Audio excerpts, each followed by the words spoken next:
E eu já estou ao lado da presidente do Conselho Regional de Psicologia de Mato Grosso, Maria Aparecida de Amorim Fernandes. Obrigada, presidente, pela presença aqui no RDTV. Eu que agradeço o convite. Maria Aparecida, vamos falar dos 50 anos da psicologia no Brasil. Quais foram os avanços garantidos à profissão? A psicologia, ela inicia seu processo de reconhecimento antes mesmo de ter sido formalizada no Brasil como uma profissão. Alguns profissionais trabalhavam na área, como psicometrista, na área de educação, mas não tinham uma formação, uma faculdade de psicologia. E esses profissionais começaram essa luta, em especial os profissionais de São Paulo, que tinham uma associação e conseguiram em 1962 a regulamentação da profissão através de uma lei, a Lei 4.119. A psicologia mudou o perfil dela nesses 50 anos? Sim, porque inicialmente a psicologia era uma profissão que focava muito o trabalho nos consultórios privados e ela era vista como uma profissão elitista. Ir ao psicólogo era um luxo. Hoje não, a psicologia tem um outro perfil, a formação tem uma outra dimensão, os psicólogos estão sendo formados e preparados para se inserirem numa política pública. E a partir de 1988, com a questão do SUS, com reconhecimento da saúde como um direito na nossa Constituição, a psicologia começa então a avançar também para as políticas públicas na saúde. Como que a psicologia veio contribuir com as políticas públicas? No sentido de atender a questão da cidadania, atender os direitos dos sujeitos, inserindo nas políticas, inicialmente nas políticas de saúde e hoje nas políticas de assistência, dando uma visibilidade para o trabalho nas políticas que atende à questão das famílias, das crianças, das vítimas de violência. Então nós buscamos dentro das políticas públicas um atendimento mais ampliado, sem contudo deixar de atender às necessidades de toda a clientela, seja em consultórios privados, seja em políticas públicas, seja na questão dos direitos garantidos na Constituição de 88. A gente percebe essa atuação dos psicólogos, especialmente nos CAPs, nos NUPs, né, nesses centros de reabilitação e de assistência à família. Qual seria a atuação, a garantia para melhor atuação desse profissional nesses núcleos? Primeiro, nós temos que reconhecer que a formação tem que ser mudada. Nós precisamos trabalhar na formação desse profissional, inserindo e discutindo políticas públicas. Não políticas de governo, mas políticas de Estado, que são as políticas que elas são propostas por um governo, mas ela é garantida e assegurada em uma lei. Independente de quem esteja no poder, os sujeitos terão a garantia dos seus direitos. E nós, psicólogos, precisamos muito mais trabalhar essa questão política, de inserção dentro dessa capacitação, numa visão ampliada do que seriam esses direitos garantidos e de como trabalhar nessa assistência, que seria a promoção da saúde, a questão do bem comum, a questão da cidadania, o reconhecimento dos direitos humanos de todas as pessoas, sejam elas presidiários, sejam elas pessoas que estejam no momento com privação da liberdade, seja de pacientes de saúde mental, com assistência garantida nos CAPs, na saúde mental, inserindo a pessoa em sofrimento dentro de um contexto social e não isolada desse contexto, mas inserida nesse tratamento e incluindo seus familiares, incluindo de um modo geral esse sujeito na sociedade. Presidente, você citou a questão do Sistema Único de Saúde e a gente sabe que esse setor é um dos setores que mais sofrem, né, com a falta de investimentos ou com a falta de qualidade nos investimentos feitos pelo Executivo de maneira geral. Como que o Conselho tem garantido a cobrança da efetivação dos recursos nesse setor? O Conselho tem participado na questão dos conselhos de direito, dos conselhos de saúde, nas conferências de saúde. A questão do financiamento da saúde é uma questão bastante polêmica, porque nós temos garantido que o Estado deve é aplicar 12% dos seus recursos, que os municípios devem aplicar 15% dos seus recursos, mas a União não tem um percentual garantido. Então nós temos aí os 3 entes federados, que é a federação, o município e o estado, que vão assegurar o direito à saúde. E nesse sentido, os recursos são muitas vezes, o gestor ele não tem tanta habilidade na gestão, porque, por exemplo, você pode fazer projetos e captar recursos federais, só que se esses projetos não forem executados e não forem trabalhados numa gestão coerente, o que acontece? Nós temos dinheiro que vem para o Estado e que acaba não sendo bem aproveitado, não tem uma execução desse recurso. Nós temos recursos parados e muitas vezes nós temos que devolver o recurso para a União porque não houve uma aplicação adequada. Então, o que eu penso? O que o Conselho trabalha? E aí eu me insiro como uma pessoa que milita nessa área. Nós precisamos garantir que os recursos sejam de fato aplicados e a sociedade tem mecanismo para cobrar, para fazer essa cobrança da transparência e exigir. Então você tem organizações sociais, tem o Conselho de Saúde, que tem a participação tanto da sociedade, como dos gestores e como dos trabalhadores. O que nós precisamos fazer? Fazer de fato com que as políticas sejam executadas e que haja uma cobrança para que elas possam ser também fiscalizadas pela sociedade. Quando a gente fala em unidade de saúde, presidente, me vem à mente, eu acho que de muitas pessoas que estão nos assistindo, a questão do Adalto Botelho, que é se eu não me engano, é o único ou um dos poucos hospitais que tem, que atendem pelo SUS, ligados a pessoas com problemas psicológicos. Como que o Conselho tem atuado em garantir a expansão dessa unidade ou a garantia de melhorias para aquela que já existe?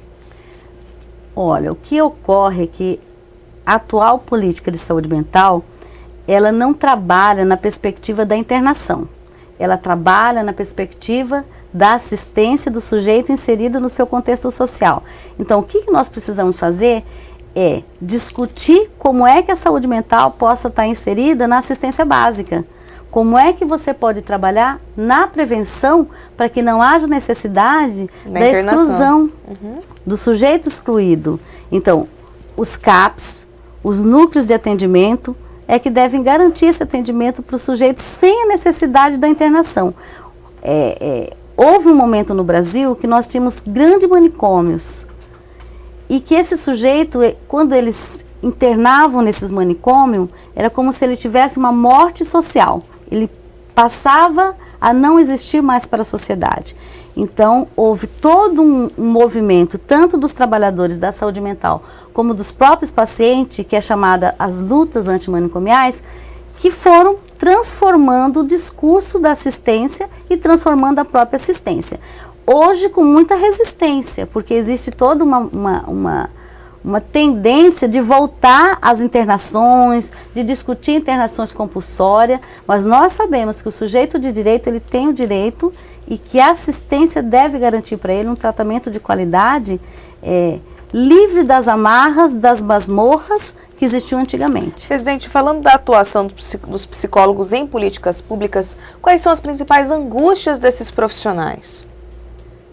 Do reconhecimento do trabalhador como um sujeito que merece um bom salário, que merece trabalhos dignos em locais salubres, porque muitas vezes o gestor deixa de aplicar recursos financeiros numa reforma, num espaço adequado, não fazem do ambiente de trabalho um local que seja agradável de se trabalhar. Então, o sujeito tem que ficar, a todo momento, os trabalhadores ficam inventando a roda, e a roda já foi inventada há muito tempo.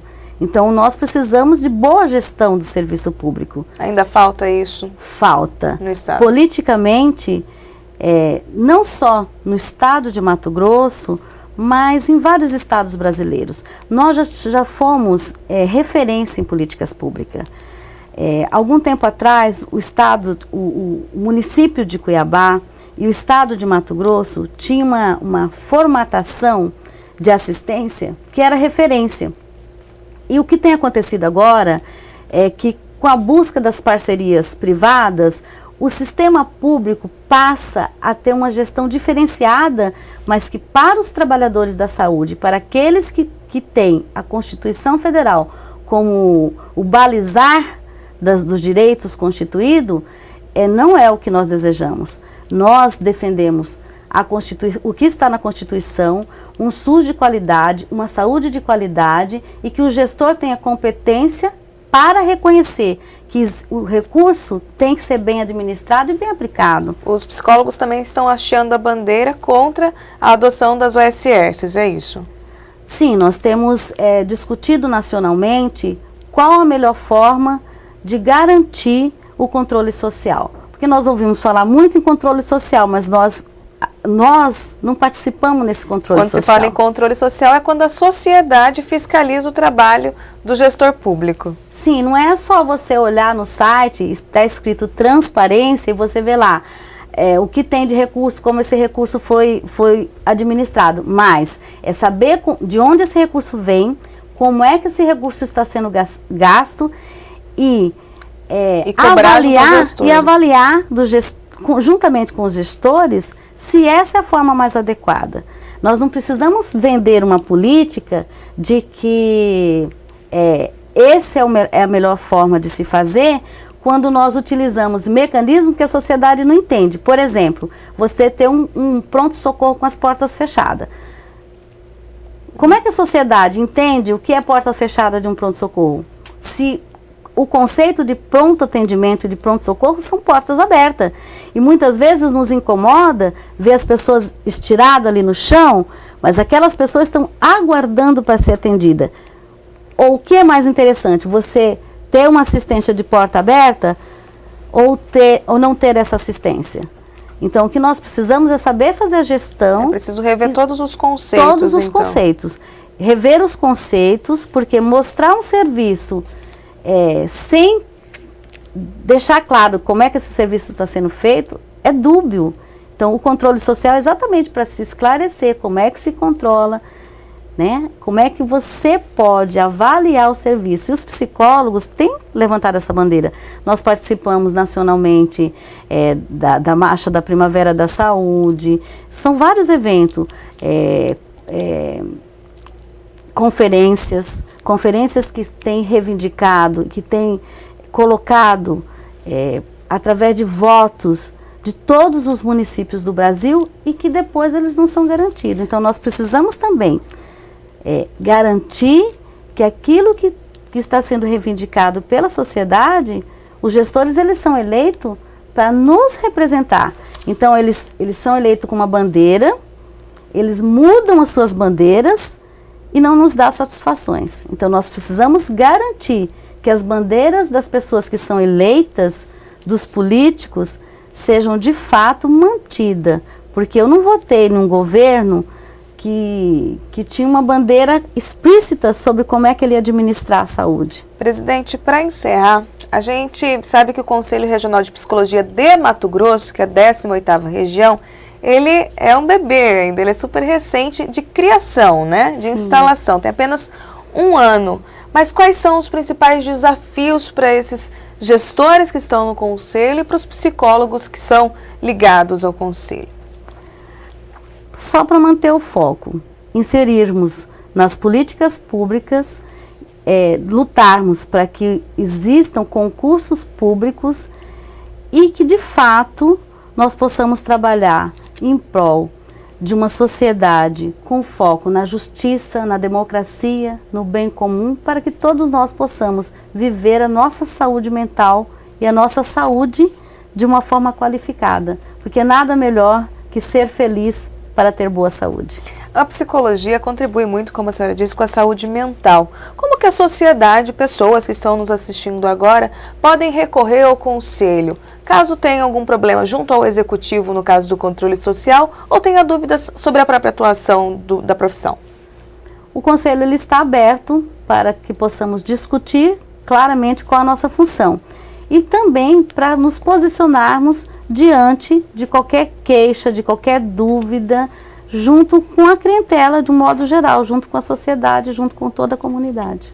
Então o Conselho está de portas abertas para a sociedade. O Conselho está de portas abertas para a sociedade, o Conselho está de portas abertas para os seus profissionais, e nessa comemoração dos 50 anos nós queremos fazer bonito. Nós estaremos participando em São Paulo da mostra e também participando de todo as comemorações dos 50 anos, e nosso slogan é Mato Grosso faz parte dessa história. Tá certo, então, presidente, obrigada pela presença aqui na RDTV. Eu é que agradeço. Obrigada.